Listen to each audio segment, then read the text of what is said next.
Politics ain't beanbag.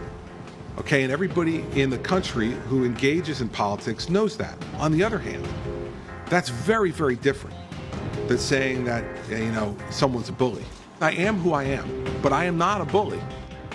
Welcome back to Hardball. Chris Christie was seen by some as the savior of the Republican Party, a somewhat moderate force who could possibly capture his party's nomination in 2016. In some polls, in fact, he was even slightly beating Hillary Clinton. But for the past week, he's been the punchline for late-night comedians and a target for Democrats and even some Republicans. Can Christie survive politically? And if he can't, if he's hobbled by this scandal, where does that leave the Republican Party after he's out of the running? Who better to discuss all of this than Bill Maher, the host of Real Time with Bill Maher, which, thank God, returns this weekend with new episodes this Friday at 10 o'clock on HBO. Bill is, by the way, a son of the great state of Jersey. Bill, I have to say, I'm going to warm you up now because I always have to be careful about you because I don't know which way you're going on me. Your show is, without doubt, the #1 show I could ever appear on, besides this one, of course. Every time I do your show, about three times a year, every single person I meet says, I saw you on Maher. So you must have incredible ratings, even though they don't matter on HBO. So now I've done it. Yeah, we actually do. Yeah, we do have incredible ratings. It's a well-kept secret in the media, but so much is, Chris. Let's talk about you in the media. You're from Jersey. Does this smell like Jersey or smell like Chris Christie? Do you smell the fact that there's somebody going to testify like a John Dean in a couple of weeks? I'm betting and hoping, actually, for Bridget Kelly to talk about what really was like working for this big guy and what the orders were and the signals were and the atmosphere was. Right. And that's why she had this conversation, time for traffic problems in Fort Lee, as if she'd been having this conversation for months. Your thoughts? Well, I don't think they'll ever find a smoking ham, to attribute to Chris Christie directly. I think he's too clever for that. That's not how thugs work. The whole reason that you hire someone like Bridget Kelly is to carry out orders like this that you don't actually give. Remember when Benedict was the God's Rottweiler or the Pope's Rottweiler, they called him before he got the Pope job? Well, she's Blob's Rottweiler, okay? She knows to do this without actually having to be told. It's the atmosphere. What I think is interesting, that I find new about a scandal like this, is I never knew before of a scandal where an administration, maybe it wasn't Christie himself, but the administration actually purposely inflicted pain on its own citizens to make a point to other politicians. I mean, Nixon had an enemies list, but he carried out his vengeance directly against the people who were his enemies. He didn't, use the people of America as hostage shields. Yeah, I remember hitchhiking as a kid, and this couple, kind of a rough couple, because that's who you hitchhiked with. One of them was torturing the kid, punishing him some way, slapping him, to get even with the person, the other spouse. I mean, it was horrible to sit in the back seat, but it's like this. Why would you go punish somebody to sort of send a weird kind of message to your other guy? I mean, first of all, what was the purpose of doing it? He wasn't going to like you afterwards. What would be the message? That don't mess with me because I'm going to screw your commuters? And by the way, somebody might get killed or somebody might have a terrible situation like we've been recounting on this show. But the hell with that.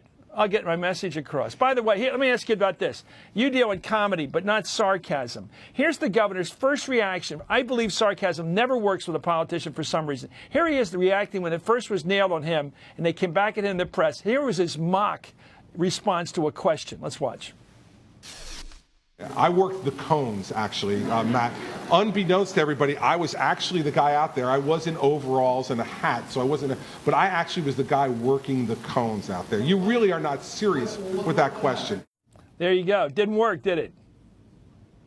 No, it didn't work, and it never does. Politicians can't do that. Politicians should, in general, not try to be funny. That almost never works. It's not what people are looking for in a politician. That's our job to make the jokes. But, I also don't think that this is going to be a scandal that's going to affect him negatively with the people in his own party. He keeps saying, I'm not a bully. Sure, he's a bully, and that's what they like about him, is that he's a bully. If he's not a bully, who is he? He's just Lamar Alexander. They are always looking for a bully in that party. They loved Sarah Palin. Remember? Let's not Sarah generalize. Palin was a bully, I'm sorry? Let's not generalize. He's got to go to Iowa, where you and I know they really have distaste for any rough talk or hardball behavior. Then it may be in New Hampshire. You tell me which states are going to like this kind of personality, this thuggish, as you describe, personality. Which states? South Carolina? Are they going to go for it? Everywhere where there are Republican primary voters, where there are the kind of voters who booed the gay soldier, who cheered when somebody said, you know, what should we just let people die? Those Republican primary voters are in every state, and in every state they're going to like Chris Christie. This is not the disaster for him that people think it is. I don't think so. I think it's Miley Cyrus. It looks like a scandal when she was twerking at the VMA Awards, but it turned out that it just made her a bigger star. I think you're the only person who would make that comparison. All I saw was every network covering Chris Christie's State of the State speech. When did you ever see networks cover a governor's State of the State speech? He's just a bigger star than ever right now. Let's turn over the pillow to the Pope. I know you're not a practicing religious person. You're an atheist, I think, pretty much, which is fair because you're honest about it. And now the Pope, because it seems to me everybody I know, especially people who are not Catholic, Jewish, Protestant people, whatever, all my friends and workers, they all come up to me and they say, I really like this new Pope. Is it because he's not exactly talking about religious belief? He's talking about human ideal behavior toward each other, and it's something that we could all look to. I don't know how you're going to react to this, but it seems like he's struck a note here that even the president, it looks like in his State of the Union, is going to talk about the inequality of economic life in this world. Right. Well, I mean, he keeps shaking things up in a way we have never really seen a pope do. I mean, he just appointed a bunch of new cardinals, which is kind of the way a pope does redistricting. And none of them were from America, you know. They were all from third world places. You know, I'm sure the people in the Vatican, that entrenched bureaucracy that he's trying to unseat, I'm sure they're going nuts because he keeps saying things that must just blow their minds. The first thing he said when he got into office was that atheists get into heaven.